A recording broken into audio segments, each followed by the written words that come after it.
Welcome to the Perfect Match podcast series focusing on talent management. My name is Laurijssen and we are joined today by Ans de Vos, professor at the University of Antwerp, the Antwerp Management School, and holder of the SD Worx chair, Next Generation Work, Creating Sustainable Careers. Welcome, Ans. Thank you, Jan. Nice to see you again. Yes, it's been a long while.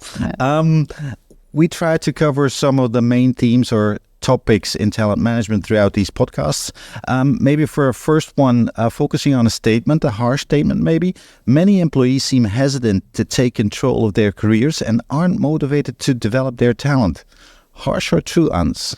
I think it's a long-standing statement that we hear often HR managers or people managers complaining about, that people are kind of reluctant to change jobs and that they want to hold on to the job task and performing in a way that they have been used to. Mm-hmm. And in a way, it's not new, but you might say maybe today it's even more pertinent than ever before that we make really steps into creating a more mobile organizational culture when it comes to careers. And that means indeed that we not only have to work on making people aware that there are many other possibilities outside of what they're currently doing, but that also means that we have to install a culture of career empowerment, which I believe that we still are lacking today, which might help to explain why so many people are a bit reluctant to take control and to take steps out of their comfort zone.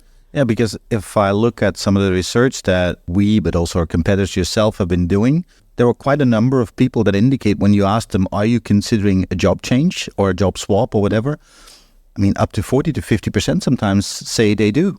They do consider it, and still considering something mentally is still a big difference between having that idea and putting it into practice. And there are many reasons for that. For the majority of companies and for the majority of people, they're still looking for a long-term relationship. They're not looking at employment on a day-to-day, very transactional basis for their payroll employees. And that makes also that for a big majority of the people, they do have this long-term perspective, maybe too much focused on their job rather than on their employment in the organization. Looking at the numbers coming out of your research, we see that 2 out of 3 is confident that they will be able to keep their job. So if you are sure that you can keep your job and you can predict what will be happening there, why giving up that for maybe an uncertainty about something else where you don't know whether you will be able to keep it, whether you will be able to perform as expected, where you have to meet new people, etc.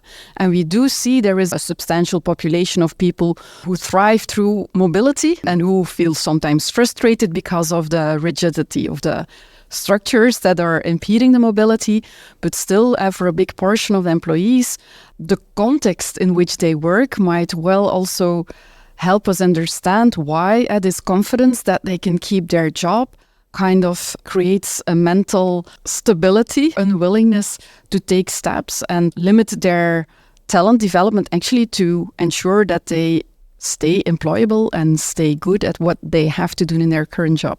Isn't that a bit strange, willingly ignoring the situation where all indicators are saying that amounts of jobs will be lost due to automation and artificial intelligence? The OECD reported 27% of jobs will be lost within a period of time.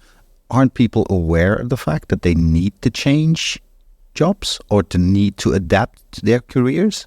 I think we need to really, let's say, dive down into the mindset of individual people when it comes to their job and the organizational context. We have a lot of macro data indeed, but that's just like having those talks about the employment rate needs to be 80% to be able to pay for social security, etc. That doesn't necessarily mean that every individual in their daily decisions is keeping those macro tendencies as a reference frame. As long as you don't experience that in your immediate environment, it will not determine your behavior. And that is something I really believe that from an organizational perspective, you need to take steps to work on that in the context of the organization and as close as possible to the job that people are doing. We know from behavioral research that if people look ahead at their future, they might look ahead, but what they do on a daily basis is just in the present. They make decisions to perform in a certain way, to apply for another job or not. And whether they do that is to a big extent affected by their past.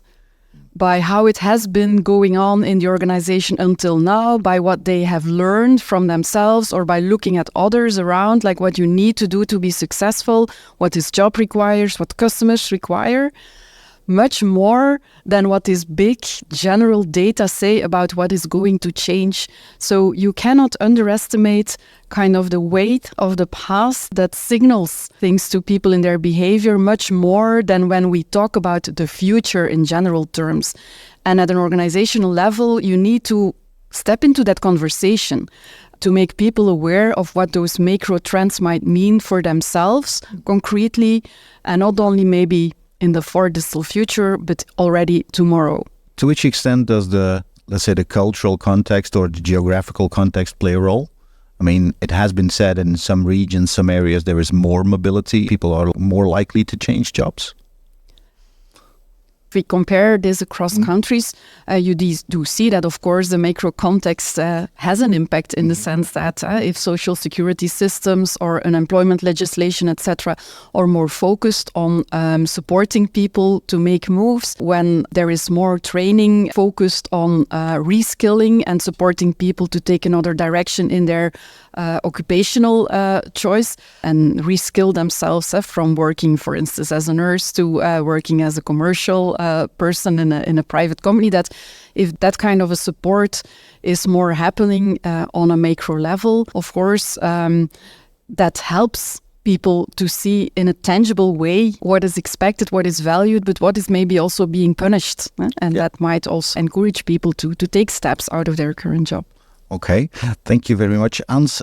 For this first podcast, main takeaway for me is that changing behavior is not that simple, not only that we talk about careers. Context is important, initiatives that we take. We'll be talking more about this, the skills-based organization, the role that technology plays in this. Thank you so much for this first conversation. Thank you.